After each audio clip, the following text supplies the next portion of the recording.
Imagine sitting down for a meal in a bustling market somewhere in Southeast Asia. The air is filled with the scent of exotic spices, the hum of conversations, and the sizzle of food being prepared fresh before your eyes. You're offered a dish that has been part of local traditions for centuries, a dish you've never tried before. For many, this is just another meal, but for the rest of the world, it has become a symbol of controversy, fear, and misunderstanding.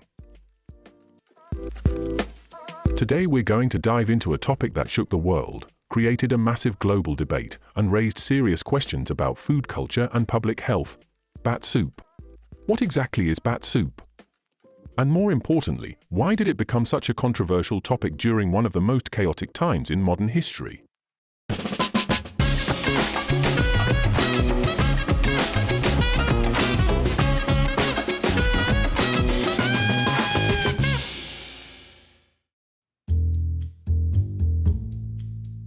Before we get into the controversy, let's clarify what bat soup actually is. Bat soup is exactly what it sounds like, a soup made using bats, most commonly fruit bats. It's a traditional dish in several countries, particularly in parts of Asia and the Pacific Islands like Palau, Guam, and Indonesia. For many people living in these regions, bat soup is part of their cultural heritage. In some places, it's considered a delicacy or a special meal reserved for festivals or family gatherings. In others, it's more about survival, a source of protein in areas where food sources are limited. This isn't some mysterious dish that appeared out of nowhere. It has a long history tied to the cultures that practice subsistence hunting and foraging. For them, bats are as common a food source as chicken or fish might be for someone else. But despite being a traditional dish, bat soup became infamous for an entirely different reason. Now, to answer the big question, why did bat soup ignite a global controversy? To understand that, we need to go back to December 2019. A new virus, now known as COVID-19, was beginning to spread. Scientists traced the virus back to Wuhan, China, particularly to a market selling various types of wild animals. As the investigation unfolded, rumors and conspiracy theories spread like wildfire. One of the most prominent rumors that emerged in early 2020 was that COVID-19 originated from bat soup. Several videos and images showing people eating bat soup began circulating online, many of which were misleading or outright false. These videos created panic, outrage, and confusion worldwide. But here's the thing, most of those images were not even from Wuhan.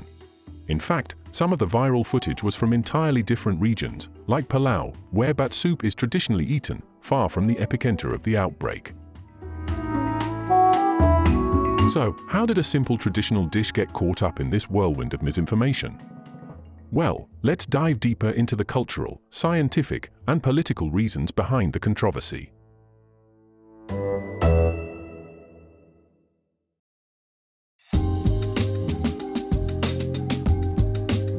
The first thing we need to address is how misinformation spread so rapidly in those early days of the pandemic.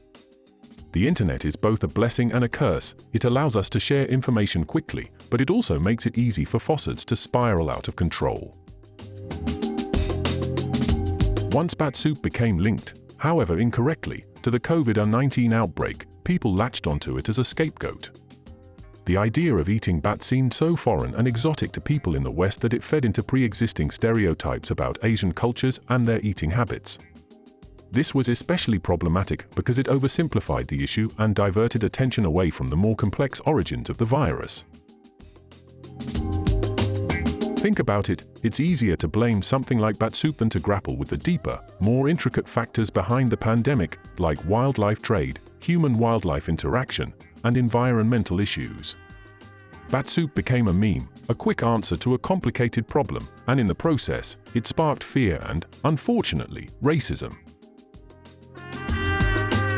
To truly understand why bat soup became such a lightning rod, we need to take a step back and look at the cultural differences that shaped this conversation. In many parts of the world, especially in Western countries, the idea of eating a bat is strange, even repulsive.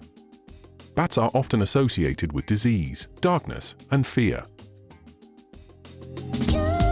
But in other cultures, bats are simply another form of food, much like cows or chickens.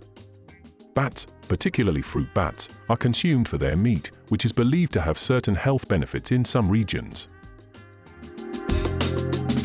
For the people in these cultures, eating bats is a norm, not something shocking or strange. It's part of their lifestyle, their survival, and their tradition.